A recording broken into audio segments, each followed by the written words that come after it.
เสร็จแล้วเรียบร้อยแล้วจ้าสบายเด็ดจ้ะพี่น้องหลังคาบานนางเสร็จแล้วล่ะ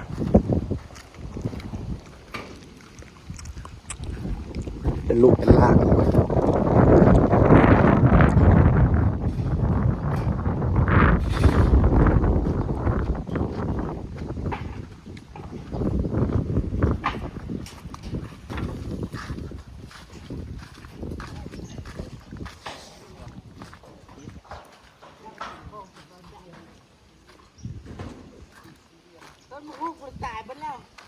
คลองบ่โหด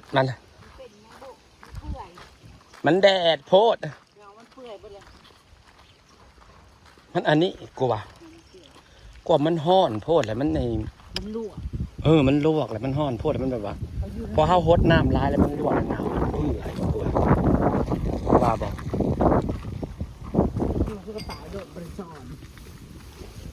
ครับปูสาดก็ย้อนนั่นแหละปูกระซางปูกระลมผัดคือเก่า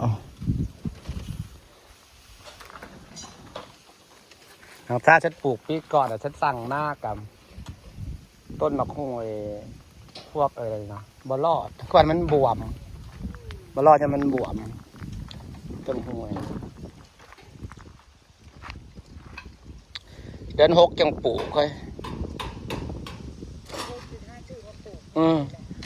บอลอดไปแล้วเลยบริโภคท้องมือเพิ่นเป็นบางหม่องมื้อนี้เฮาทั้งนี้มื้อนี้เฮาทั้งนี้เด้บริโภคจนเละเมื่อยเด้เอามาปลูกแล้วมันเสียดายเงินปลูกแล้วมันบ่ติดนะเสียดายเงินเนาะเดือน6จะเอามาปลูกเดือนเอาจุลินทรีย์มาเทลงรดน้ำนะประเทศไทยน้ำมันมีจุลินทรีย์น้ำบ่มีออกซิเจนขนาดเพื่อนกูยังไว้โตมันไว้โตหมูมันแบบตอนเขาเห็นแล้วเขาเทลงไปรวมเขาเป็นไว้ดิเป็นไว้คันเขาเอาลงโลดนั่นเอาลงแต่มันแห้งกับมือเดียว2 มือมันก็เริ่มเป็นรถไถคันเขาบ่เอาเนี่ยมันกระโดนมันจะเป็น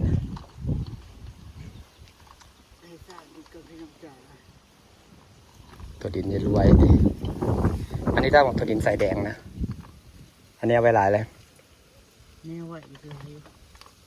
ใส่แดงใจแดงหนักน้อยมาหักน้ำหักแห้งเนาะน้ำเปิดเปิดมือกันมาลงไปเอาเปล่าจะเปิดพอน้ำลงไปพอย่างไปไหลแต่พี่หอดผูกหอดน้ำกึกมึงนะพลาดลงหอดน้ำกึก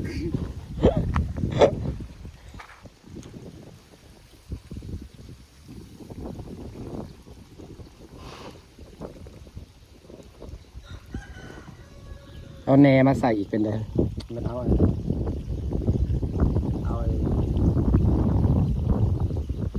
รอย่างเอาปักตบมาใส่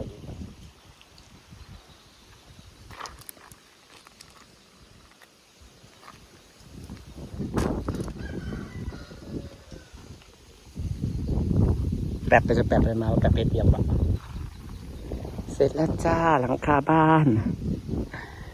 ก่อนเดินทาง2 วันสงกรานต์นี่ก็ไว้แล้วก็ว่าฮักกะต้นเดือนของกี่นี่ก็ว่าเมื่อนี้ว่าวันที่9เลยไว้ไหนอีกว่าอีกพวกกี่มือกันสงกรานต์9 10 11 12ก็สงกรานต์เลยเด้13ก็สงกรานต์เลยไว้อีหรอแป๊บเดียวก็สิลงหน้าเลยจ้ะกาเข้าสู่หน้าฝนก็ได้เห็นฝนตกลิ้นอากาศดีแล้วพี่น้องฝนตกลิ้นอากาศดี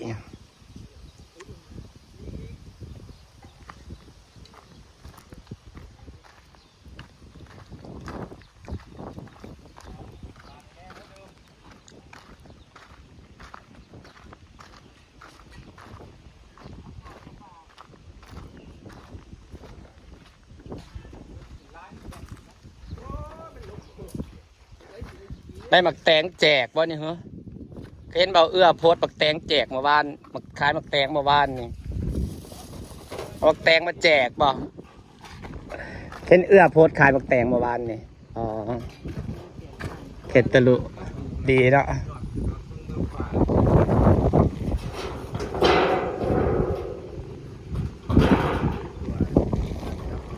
อยู่กับเล็กแห่งที่ห่อนเนาะ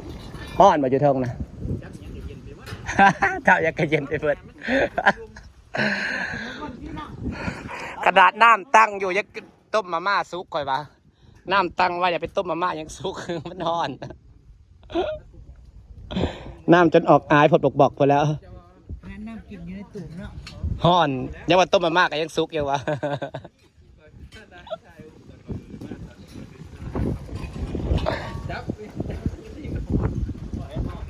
จับเล็กแต่เสียห่อนเนาะปัดทอดออก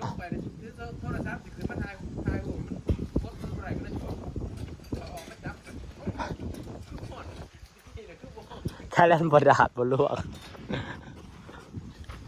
กระดานน้ำแล้วกระตุกยังห่อน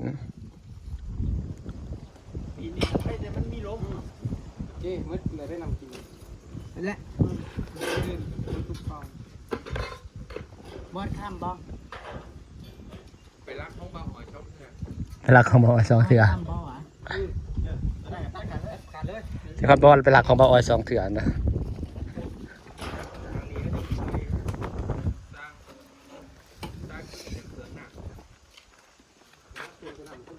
นี่คล้องห้าหน้ามูดต้องบิน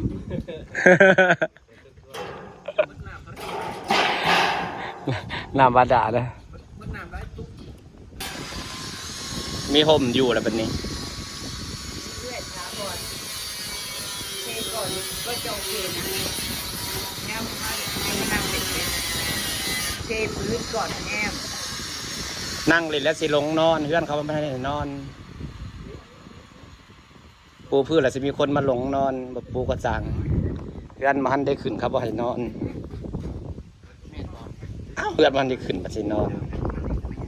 มาเล่นครับก็นอนอย่างนี้นะครับปูพื้นเขานอนอย่างนี้ได้ โอ้คนทำมานั่งเล่นมันก็อยากนอนมันก็นอนเลยเอาเพื่อนบ้านได้ขึ้นครับให้นอนได้แต่สร้าง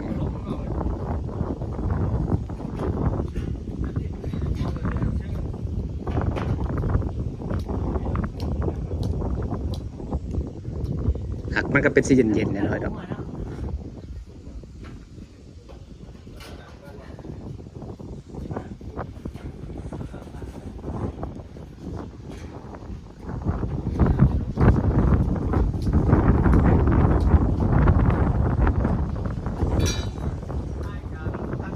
30,000เองเธอ30,000นิดๆประมาณ3ไปนอนสิฟ้าบรรยากาศไว้สันนี้ได้จ้ะ